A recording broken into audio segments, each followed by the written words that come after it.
Hello, everybody! E na aula de hoje, nós vamos falar das if clauses. Por acaso, hoje de manhã, quando tocou o despertador, você pensou, ai, se eu pudesse dormir um pouco mais.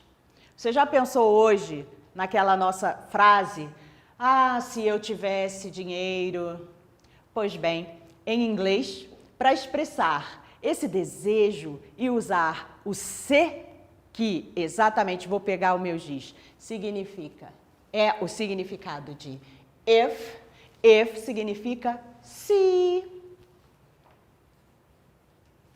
Então, para expressar esses desejos, essas condições, sejam possíveis ou não, nós temos o ponto gramatical chamado if clauses. Eu trago aqui para vocês hoje dois tipos de if clauses. O primeiro, type 1, fala sobre possibilidades, uma possibilidade futura. Por exemplo, se eu tiver dinheiro, eu irei comprar um carro.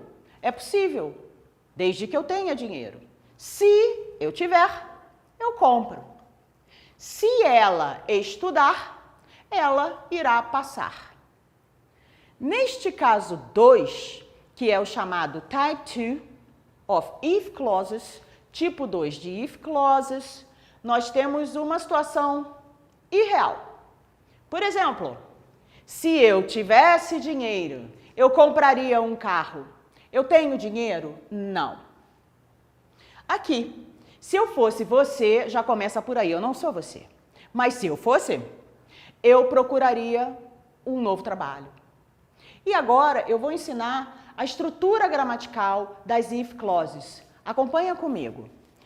Type 1, o tipo 1 que se refere a uma possibilidade no futuro, algo que é possível, eu tenho a seguinte estrutura. Eu começo com o if, que é justamente o se, a pessoa, no caso eu, e find, se eu. Depois da pessoa, do sujeito, eu vou entrar com o verbo no presente, no simple present. Então, se eu tiver dinheiro, if I have money, vou botar uma vírgula, porque eu tenho aí uma pausa nesse discurso. Essa vírgula é importante para separar a oração que tem o if e a oração que não tem. Eu entro, então, com o futuro do will.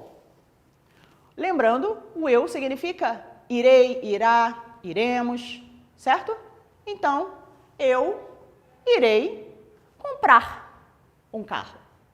Lembrando, se eu tiver, eu irei, certo? No segundo caso, eu estou falando dela, não estou falando mais de mim. Estou falando se ela,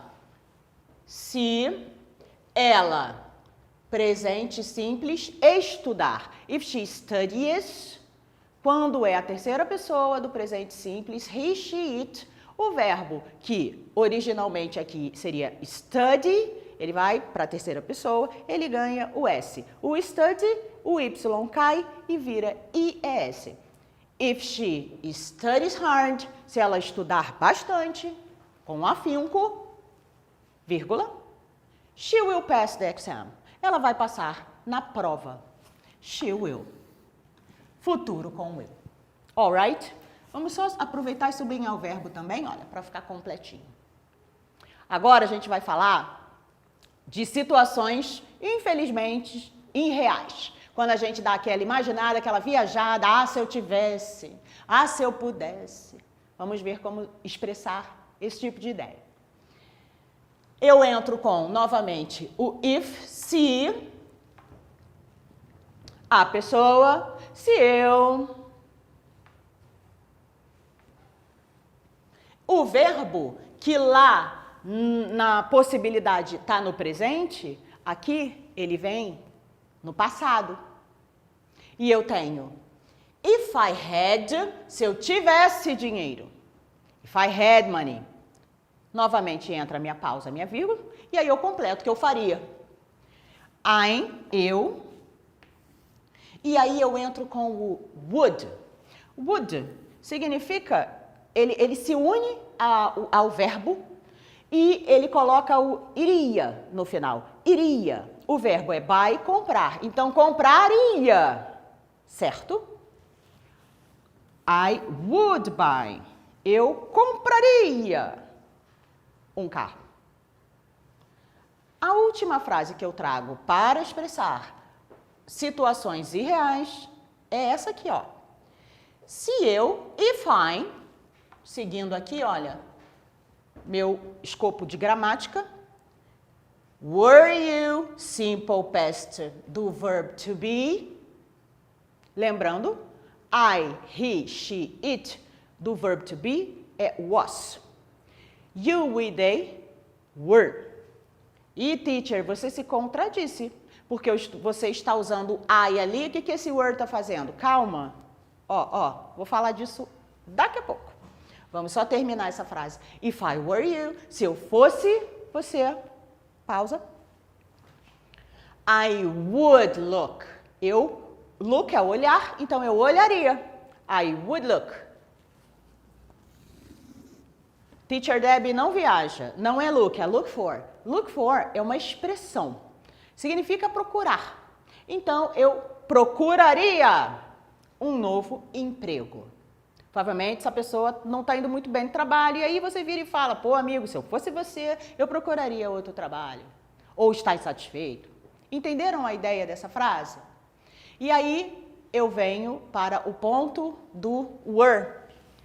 O were, ele é usado apenas, como eu disse, com as pessoas you, we, they. Só que, no caso da if clause, quando aparecer o I, he, she, it, a gente usa were também. Resumindo, were para todo mundo, apenas no caso do verb to be.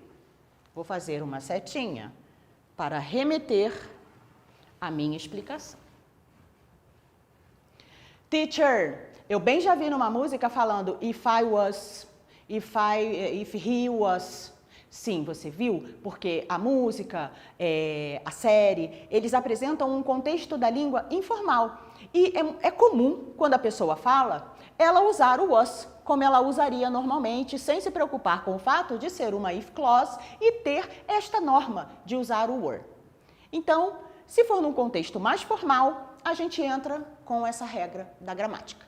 Se não for e você escutar numa música, tudo bem, sem grilo. Lembra que estamos falando de uma forma de expressão mais informal e, por isso, você vai encontrar não só esse caso, como outros, como abreviações, como outras formas não tão fechadas de se falar. Bom, pessoal, eu espero que vocês tenham entendido e aprendam, de uma vez por todas, como expressar as if clauses, que são o se eu de forma possível no futuro ou expressando uma situação irreal. Bye bye, guys. See you later.